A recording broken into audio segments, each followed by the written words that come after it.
Hello बच्चों, तो आज हम बताने वाले हैं पॉलिनोमियल के बारे में। यह क्लास 10th का पॉलिनोमियल वन शॉट वीडियो होगा जिसमें हम पॉलिनोमियल के कुछ हद तक बहुत सारे बातें कर लेंगे एक वीडियो में, और जहां तक कि आपका रिवीजन हो जाएगा। तो आप अंत तक बने रहना ताकि हम पॉलिनोमियल को अच्छे से खत्म कर सकें, एक वीडियो में वाइंड अप कर सके। इसमें पूरा क्वेश्चन नहीं होगा, फिर भी उतना हो जाएगा कि आपका कुछ कुछ वो जो पढ़ा हुआ होगा वो रिकॉल हो जाएगा। तो चलो शुरू करते हैं।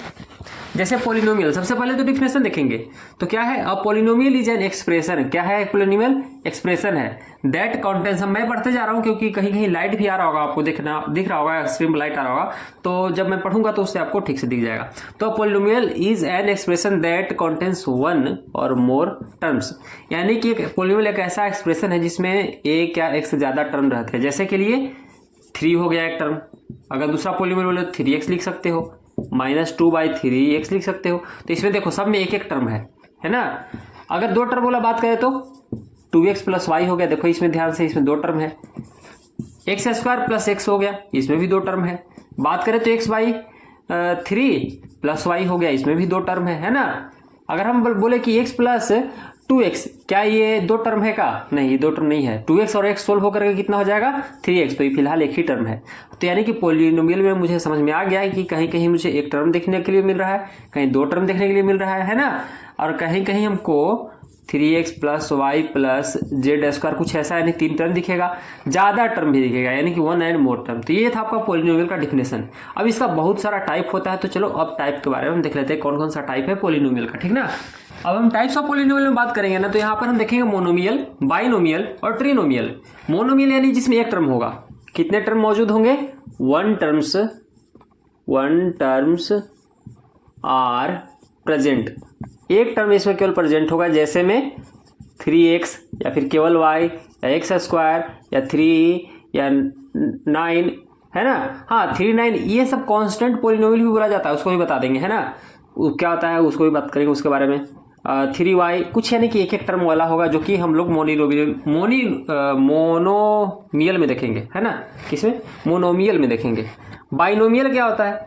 अब बाइनोमियल का बात करें तो जिसमें 2 टर्म्स प्रेजेंट होगा, तो 2 टर्म्स आर प्रेजेंट, जिसमें दो टर्म प्रेजेंट होंगे, जैसे x + y, x² + y, x + z, -3/2 + 5y, ऐसा कुछ, है ना। दो टर्म मौजूद है।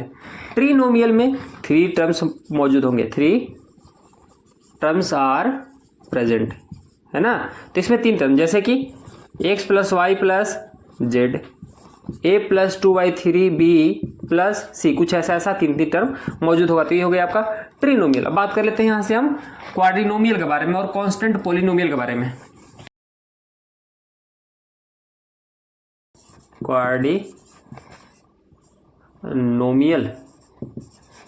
इसमेमें कितने टर्म्स प्रेजेंट होंगे आपको? 4 टर्म्स, है ना।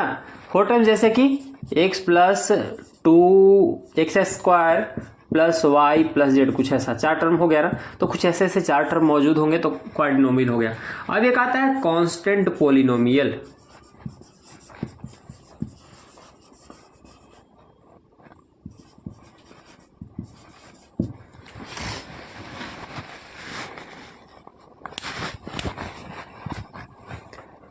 तो कांस्टेंट पॉलिनोमियल में यहां पर क्या आता है? कांस्टेंट, जैसे कि 5 हो गया, -3 हो गया, 2/3 हो गया, 1 हो गया, -9/5 हो गया। ये सब कांस्टेंट पॉलिनोमियल है ना। इसमें कुछ आपको वेरिएबल दिखेगा ही नहीं। वेरिएबल यानी कि जैसे x, y, z, abc, कुछ ऐसा टर्म नहीं आएगा। तो ये हो गया कांस्टेंट पॉलिनोमियल। हम लोग बात कर लिया आज टाइप्स ऑफ पॉलिनोमियल। अब बात करेंगे, मैंने अभी बात किया यहाँ पर टाइप्स ऑफ पॉलिनोमियल पीछे, जिसमें मैंने देखा था कि इसमें कितने टर्म्स हैं, यानी कि टर्म्स के आधार पर मैंने पॉलिनोमियल को बांटा था। लेकिन अब हम डिग्री के आधार पर पॉलिनोमियल को बांटेंगे। Constant, linear, quadratic, cubic, by quadratic, है ना। तो जैसे कांस्टेंट पॉलिनोमियल क्या होता था, उसमें आप देखे हो कि केवल 5, 3 ऐसा कुछ होता था। तो इसमें क्या होता है ना कि डिग्री क्या होता है। हाँ, सबसे पहले डिग्री क्या होता है? डिग्री हाईएस्ट पावर को बोला जाता है। कोई भी आपको एक्सप्रेशन दिख रहा है, उसमें वेरिएबल का सबसे हाईएस्ट पावर जो होगा उसी को डिग्री बोलेंगे। तो कांस्टेंट पॉलिनोमियल का हाईएस्ट पावर 0 होना पड़ता है, यानी कि डिग्री 0। जैसे में 5, अब बोलोगे कैसे? जैसे 5x, इसमें हाईएस्ट पावर कुछ हम लिख दिए 0, है ना। तो x का पावर 0, तो ये तो 1 ही हो गया, तो कांस्टेंट बन गया कि नहीं। तो 5 - 2 3/4, कुछ ऐसा, इसमें डिग्री 0 हो जाता है। लीनियर में डिग्री 1 होता है, जैसे कि देखो ध्यान से 3x, तो यहाँ पर लीनियर में कितना है? 1 है। 3x में यहाँ पर वो x का पावर कितना है? 1 है। y प्लस जेड, यहाँ भी देखो तो 1 है ना, यानी कि हाईएस्ट पावर 1 आपको दिखेगा तो लीनियर हो गया। क्वाड्रेटिक में हाईएस्ट पावर 2 होता है, जैसे कि एक्स स्क्वायर प्लस वाई 3, यहाँ पर टर्म्स नहीं देखना है हमको, 3y स्क्वायर, तो सब में देखो इसमें हाईएस्ट पावर कितना है 2, इसमें हाईएस्ट पावर कितना है 2, तो ये आपका क्वाड्रेटिक हो गया। क्यूबिक में हाईएस्ट पावर 3 और बाई क्वाड्रेटिक में हाईएस्ट पावर 4, यहाँ पर जो आप देखोगे जैसे कि x cube plus y plus z plus x, कुछ भी लिखो, इतना सारा टर्म लिख दो, टर्म्स हमको कोई मतलब नहीं है, हाईएस्ट पावर देखो 3 है ना, तो इस तरह से इसमें भी आ जाएगा। तो ये आपका हो गया टाइप्स ऑफ पॉलिनोमियल डिग्री के आधार पर। डिग्री क्या होता है, तो हाईएस्ट पावर को डिग्री कहते हैं। तो ये खत्म। अब हम बात करने वाले हैं जीरो ऑफ पॉलिनोमियल के बारे में। जीरो क्या होता है किसी पॉलिनोमियल का, तो मान लो कि कोई पॉलिनोमियल px है ना, तो x के जगह कोई k का ऐसा कुछ वैल्यू हमको यहाँ पुट करना है कि क्या हो जाए, जीरो हो जाए, यानी कि कोई k ऐसा सेटिस्फाई इसमें करेगा कि उसको जीरो कर देगा। जैसे एग्जांपल से समझो, अच्छा समझ में आएगा, जैसे 2x प्लस 5 है तो इसका जीरो कितना है, यानी कि x के जगह ऐसा क्या पुट करे कि पूरा पूरा जीरो बन जाए, ये होता है जीरो, है ना। यानी कि x के जगह हम क्या पुट करें, इसी को हम बोल दिया कि क्या पुट करें कि पूरा पूरा इसको जीरो कर देगा। तो इसको निकालने के लिए कुछ नहीं, अगर हम पूछे कि 2x प्लस 5 एक पॉलिनोमियल है, इसका जीरो फाइंड करो, तो बराबर आप इसको जीरो पुट कर दो, तो 2x बराबर प्लस 5 उधर जाके क्या आ जाएगा -5, और x बराबर क्या हो जाएगा -5/2, यानी कि x की जगह -5/2 आएगा। आप सेटिस्फाई करके देख लो, जैसे 2 था और x की जगह क्या आया यहाँ पर -5/2 और प्लस में 5 है। सोल्व करो, 2 से 2 कैंसिल आउट, तो -5 प्लस 5, ये भी कट गया जीरो, यानी कि k का क्या वैल्यू ऐसा है -5/2 जो कि इसको सेटिस्फाई कर दिया, है ना, जीरो कर दिया। तो ये था zero of polynomial. Zero of polynomial कैसे फाइंड करते हैं, क्या होता है, ये बात हो गया। अब हम बात करते हैं नंबर ऑफ जीरोस के बारे में। नंबर ऑफ जीरोस क्या होते हैं, तो यहाँ पर सिंपल बात है कि n डिग्री होगा तो n जीरो होगा। n डिग्री यानी कि जितना डिग्री का वो पॉलिनोमियल है उतना ही उसका जीरो हो जाएगा। जैसे लीनियर का बात करें तो लीनियर में कितना डिग्री इसका होता है, जैसे 5x प्लस वाई, तो इसमें 1 डिग्री है ना, कुछ ऐसा ले लेते हैं 5x प्लस 1, तो इसमें 1 डिग्री है ना, तो इसका सॉल्यूशन कितना होता है, यही होता है, यानी कि लीनियर का 1 0 है ना, यानी जितना डिग्री उतना ही जीरो, लीनियर हो गया। आप अगर क्वाड्रेटिक का देखोगे, क्वाड्रेटिक में तो उसका डिग्री 2 होता है, तो उसमें 2 जीरोज हो जाएगा, है ना। क्यूबिक का देखोगे तो क्यूबिक में डिग्री कितना होता है, 3 होता है, तो उसका भी 0 3 हो जाएगा। तो इस तरह से नंबर ऑफ जीरो फाइंड करते हैं। और क्वाड्रेटिक पॉलिनोमियल यहाँ पर दिया हुआ है x square plus bx plus c, यहाँ पर एक क्वाड्रेटिक पॉलिनोमियल दे दिया गया है ना। अब यहाँ पर हम पूछेंगे सम ऑफ जीरोज। अच्छा, यहाँ पर मैंने alpha plus beta alpha into beta दिखा है, तो यहाँ पर अल्फा और बीटा है क्या, तो अल्फा और बीटा दोनों के दोनों जीरोज हैं। क्या है, ये जीरोज हैं, क्या कि क्वाड्रेटिक है, तो यहाँ पर क्या हो गया, ये दोनों 2 जीरो हो गया।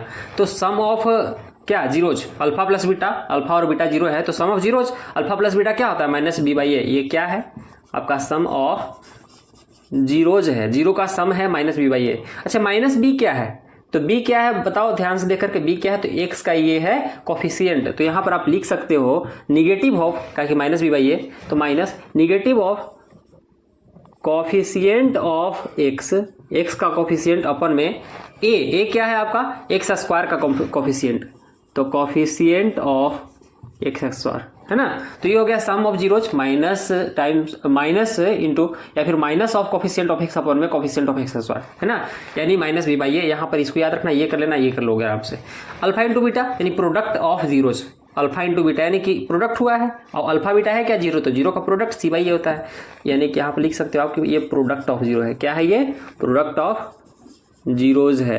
और यहाँ पर c है, c क्या है, कांस्टेंट टर्म है, तो यहाँ पर सिंपल लिखना कांस्टेंट टर्म, है ना, अपॉन में आई कोफिशिएंट ऑफ एक्स स्क्वायर ये था, तो यहाँ भी तो वही है, तो यहाँ भी आपको लिखना है कोफिशिएंट ऑफ एक्स स्क्वायर, है ना। हाँ, अल्टरनेट याद रखना कि पहले माइनस आता है फिर प्लस आता है, अल्टरनेट याद रखना कि पहले माइनस आता है फिर प्लस आता है, साइन यहाँ पर। अब जैसे ही क्वाड्रेटिक था, क्यूबिक में भी ऐसे आता है। क्यूबिक में क्या होता है कि जैसे दे दिया ax³ plus bx square plus cx plus d, यहाँ पर 4 ठो कुछ ऐसा टर्म मिल गया, जहाँ पर कितना यहाँ पर आएगा, जीरोज, अल्फा आ जाएगा, बीटा आ जाएगा, गामा आ जाएगा। तो यहाँ भी उसी तरह से alpha plus beta plus gamma आएगा, तीनों का सम, फिर अल्टरनेट प्रोडक्ट कर लगातार कंटिन्यूअस प्रोडक्ट करते सम हमको प्राप्त करना है, यानी कि ऐसे alpha beta plus beta gamma plus gamma alpha. अब तीनों का product alpha beta into gamma, alpha beta और गामा, तो तीनों का प्रोडक्ट क्या होगा, तो इसके लिए सिंपल साइन तो अल्टरनेट हमको चलाना है, यानी पहला में माइनस, दूसरा में प्लस और फिर से माइनस। साइन का याद रखना, अल्टरनेट पहले माइनस प्लस, तो उसी तरह से यहाँ भी पहले माइनस, इतना इसका है, पहले माइनस फिर प्लस अब फिर माइनस। अब यहाँ पर क्या था, पहले सबसे पहले इधर से चलते आ रहे थे ऐसे ऐसे, तो यहाँ भी उसी तरह जाएंगे, माइनस ऐसे माइनस बी बाई ए, फिर उसके बाद माइनस यहाँ दे दिए थे सॉरी, तो माइनस बी बाई ए, फिर उसके बाद बी के बाद क्या आता है सी, तो सी बाई ए, यहाँ पर प्लस वाला ही चलेगा। फिर लास्ट में जाएंगे कहाँ, डी के पास, तो डी बाई ए, लेकिन माइनस साइन लगा करके फिर से alpha plus beta plus gamma क्या होता है minus b by a, alpha beta beta gamma gamma alpha क्या होता है सी बाई ए जो कि पॉजिटिव है, alpha into beta into gamma कैसे होता है माइनस डी बाई ए, यानी कि एक बार माइनस फिर प्लस फिर माइनस। ये भी याद रखना है कि पहले तीनों का प्लस, फिर प्रोडक्ट दो दो का लेकर के तब प्लस करना है, फिर तीनों का प्रोडक्ट करना है, तो कुछ ऐसा आएगा। यानी कि नीचे यहाँ पर भी क्या आ रहा है, ये वाला सबसे हाईएस्ट पावर का ये कॉफिशिएंट यानी एक्स का कॉफिशिएंट है नीचे सब में, और इधर से अल्टरनेट जाना है। अल्फा बीटा गामा क्या है, तो तीनों के तीनों रूट्स हैं, जैसे यहाँ पर जीरोज हैं वही, और जैसे यहाँ पर अल्फा बीटा थे, है ना, तो ये सम ऑफ जीरोज ये इस तरह से कर लेंगे आप, है ना। चलो आगे मूव करते हैं।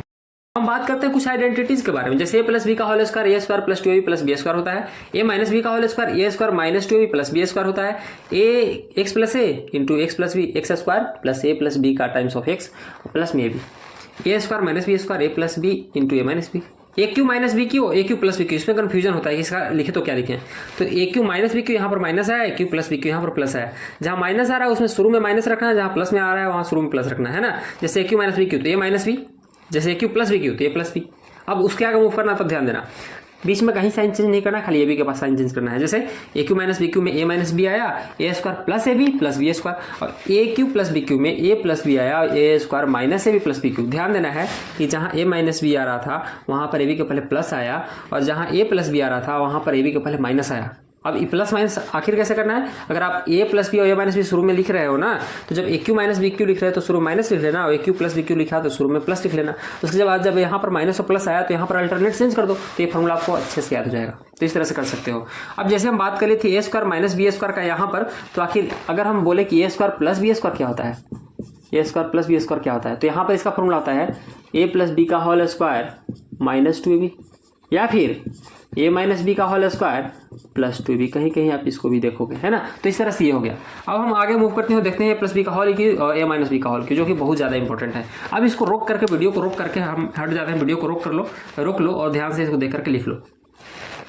चलिए अब सातवां और आठवां आइडेंटिटी देखते हैं। जैसे ए प्लस बी का whole cube, a Q plus b cube plus 3a square b plus 3ab square, यहाँ पर सब में प्लस है, लेकिन ए माइनस बी का होल क्यू में क्या होता है, a cube minus b cube minus 3a square b plus 3ab square, यानी कि यहाँ पर सब में माइनस है। कौन कौन में माइनस है, ए क्यूब में माइनस, ए क्यूब माइनस नहीं है, बी क्यूब में माइनस है, और 3a स्क्वायर बी में माइनस है, ये दोनों माइनस नहीं है। यहाँ पर आपको ध्यान देना है कि ए क्यूब में माइनस नहीं आएगा, इसमें माइनस नहीं आएगा, बाकी यहाँ पर लगभग दोनों में माइनस है, यानी कि दो माइनस दो में प्लस है। तो ए माइनस बी का होल क्यू को इस तरह से आप याद कर सकते हो। ये कुछ ट्रिक नहीं है, ऐसे बता रहे हैं कि इस तरह से कर लेना कि दो ठो यहाँ पर प्लस है और दो ठो यहाँ पर माइनस में है। यहाँ पर बी क्यू माइनस में है और 3a स्क्वायर बी माइनस में क्यों है, तो आप जानते हो कि ए माइनस बी का होल क्यू को अगर हम एक्सपेंड करते हैं, सोल्व करते हैं, मल्टीप्लाई ये सब करते हैं तो इतना आ ही जाएगा।